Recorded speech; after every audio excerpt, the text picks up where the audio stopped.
¿Ya podemos empezar? Bueno. Muy buenas tardes. Buenas tardes. ¿Cómo estás? Muy bien. Qué bueno. Muy bien, Mi nombre es Ana Cristina Amante. Encantado. Mucho gusto. Trabajo aquí en el ITESO, en el Departamento de Educación y Valores, y voy a tener el gusto, el honor enorme de conversar contigo un ratito. El gusto es mío y el honor también. Ay, qué lindo, gracias. Muy bien. Bueno, pues un poco contarte lo que me pasó cuando me enteré que iba a tener el gusto de platicar contigo.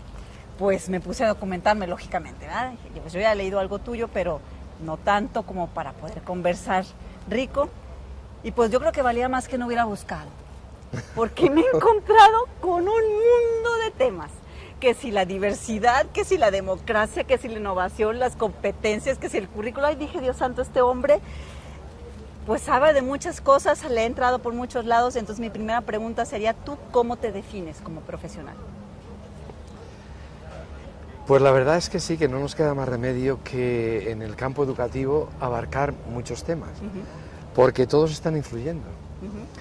Y para poder tener una idea, aunque sea mínima, que te ayude a comprender las situaciones problemáticas de la educación, tienes que abarcar muchos campos, de la psicología, de la antropología, la sociología, la economía, luego la organización, el currículum, las disciplinas.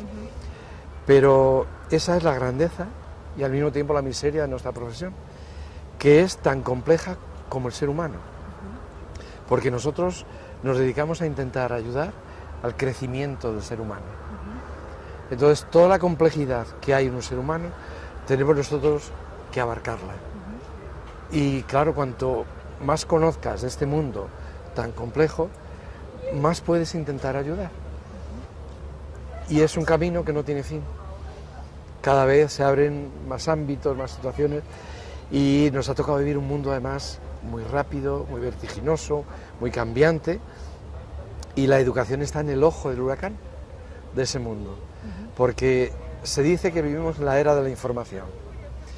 Pues bien, con la información es con la que trabaja la educación, haciendo o intentando ayudar a que las nuevas generaciones de ciudadanos sean capaces de encontrar sentido a un mundo saturado de información y rodeado de incertidumbre.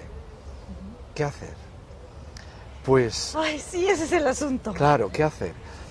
Pues ir caminando continuamente, encontrando nuevas vías de comprensión y de actuación.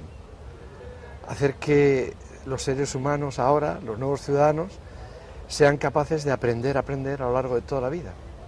No se puede decir como una época era así, ¿no? La sociedad estaba estabilizada, los trabajos estaban más o menos estabilizados, el conocimiento se transmitía de generación en generación el mismo, y entonces, bueno, pues tú podías estar 5, 6, 7 años en la escuela y con eso que aprendías te valía para toda la vida. No, ahora no.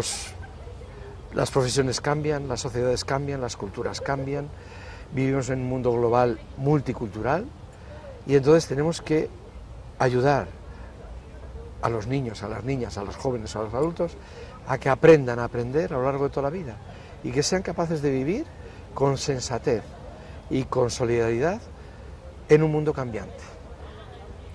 Pues sí, se oye muy sencillo, te escucho y digo, pues sí, tiene toda la razón. Pero fíjate, nuestro país tiene un problema muy fuerte, no muchos problemas, pero hablamos de educación. Tenemos un fuerte rezago educativo, tenemos problemas tan simples o de cosas tan básicas como comprensión lectora y que la mayoría de nuestros niños no lo entienden, y no solo nuestros niños, o sea, tampoco los jóvenes, aún en la universidad los jóvenes leen y no comprenden lo que leen. No tienen lectura comprensiva. Sí. Y hablamos de matemáticas y pues con trabajo si saben multiplicar y dividir, y si hablamos de cosas más complejas pues no las entienden. Entonces yo, otra de las preguntas que me hago es, ¿qué hacer? ¿Por dónde empezar en un país como el nuestro, un país en vías de desarrollo, que a mí ya me da risa decirlo, porque desde que me acuerdo está en vías de desarrollo y no ha logrado todavía dar el paso? ¿Cómo tenemos, por dónde tenemos que empezar, no? Mira, yo creo que no solo aquí, en México, que yo conozco muy poco, y hablo fundamentalmente de lo territorio y el contexto que conozco, que es España y Europa. Pero yo creo que es un problema universal. Es en España, en Europa, aquí en México, etcétera. Y es el desfase que se está produciendo entre la escasa evolución que ha habido en la escuela y la enorme evolución y rápida que ha habido en la sociedad. Entonces la escuela está desajustada y lo reconoce todo el mundo. Tenemos una escuela adaptada a las exigencias del siglo XIX y estamos viviendo en el siglo XXI. Todo ha cambiado. Ha cambiado los hospitales, las profesiones, la industria, la sociedad, la comunicación, las relaciones humanas, todo menos la escuela. La escuela es una sociedad, se dice que si alguien se hubiera hibernado a finales del siglo XIX o a primeros del siglo XX y ahora despertara, para no volverse loco, se iría a la escuela, porque es un territorio y un contexto que conoce. Y ese reto lo tenemos todos los países. La escuela ha de cambiar sustancialmente para adaptarse a las exigencias y a los retos del siglo XXI. ¿Cuáles son esos retos? A mí me parece que el reto fundamental es ayudar a los niños a convertir la información en conocimiento. En otras épocas, la escuela cumplió una función muy interesante, que es extender la información que había, entregársela a todo el mundo. Que no la tuvieran solo unos pocos, sino que la tuvieran todos, independientemente del origen social, cultural, de raza, de género, que la información llegara a todo el mundo. Y esa es la escuela que conocemos, que fue muy buena, muy positiva, porque ayudó a crear una mínima igualdad de oportunidades para todo el mundo y ayudó a las personas a salir de la ignorancia. Pero hoy no es esa la escuela que necesitamos. La escuela que necesitamos hoy no tiene por qué transmitir información fundamentalmente, porque la información está por todas partes. Y el niño y el ser humano tiene más información que la que es capaz de procesar. Tercero, la información se está produciendo de forma exponencial, de tal manera que es imposible tenerla toda la información en la mente, tenerla en el cerebro. La información tiene que estar en las bases de datos, tiene que estar en la red, en los discos duros externos, en las máquinas, que no saben hacer otra cosa más que esa, almacenar muy bien y reproducir muy bien la información. Y ahora en la escuela nosotros no tenemos por qué obsesionarnos en que los niños aprendan información, no. Lo que tienen que aprender los niños es cómo seleccionar la información que merece y la que no. Procesarla, entenderla, organizarla y aplicarla. Y crear nueva información. A eso le tenemos que ayudar. Y la escuela no hace eso. En España no hace eso. En España, ¿qué hace bien la escuela? Lo que hace bien la escuela es que el niño aprenda a reproducir información. ¿Todavía? Sí. ¿Cuáles son los ríos de España? Pum, pum, pum, pum, pum. ¿Cuáles son las obras de Lope de Vega? Pum, pum, pum, pum. No, ¿para qué? Lo importante es qué hace el niño con esa información. Por tanto, yo creo que ahora a la escuela se le exige un nivel más. Ya no es el nivel de reproducir información, es el nivel de organizar la información para crear modelos mentales, mapas mentales que les ayuden a los ciudadanos a poder moverse en el territorio complejo, social, físico, político, en el que nos estamos moviendo. Sí, pues la educación tendría que estar pensada para comprender el mundo, que también ya hay mucha gente que ha hablado de eso.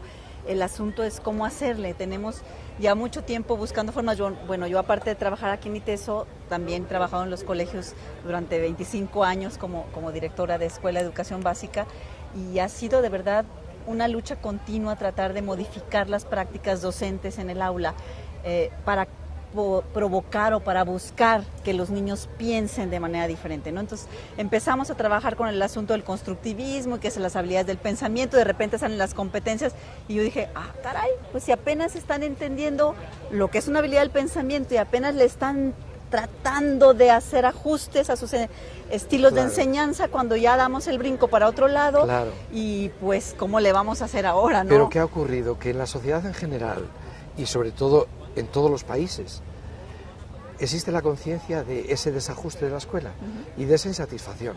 Y entonces se empieza a analizar por qué. Y tiene que ver con lo que antes decíamos.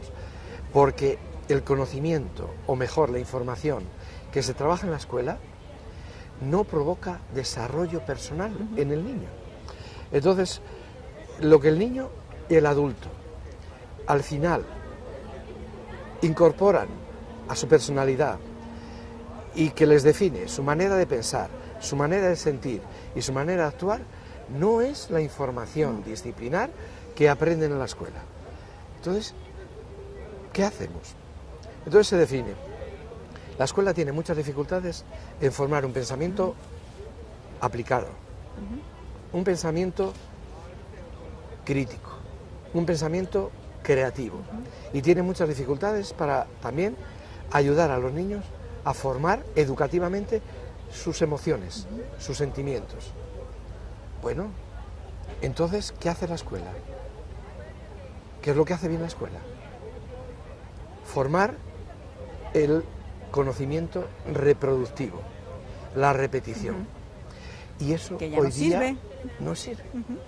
Entonces todos los países, los de la OCDE, se plantearon, quizás motivados porque el capital humano que estaba formando no les servía a las empresas. Y las empresas ahora necesitan personas mucho más creativas, mucho más comprensivas, mucho más inteligentes y mucho más imaginativas. Quizás por ahí la OCDE empieza a plantear algo distinto. Y bueno, luego también por otras razones. El mundo social, el mundo político, el mundo cultural es complejo. Y necesitamos personas que sean capaces de comprender la complejidad. Ciudadanos que seamos capaces de respetarnos a nosotros mismos, entender las diferencias, respetar las diferencias, etc.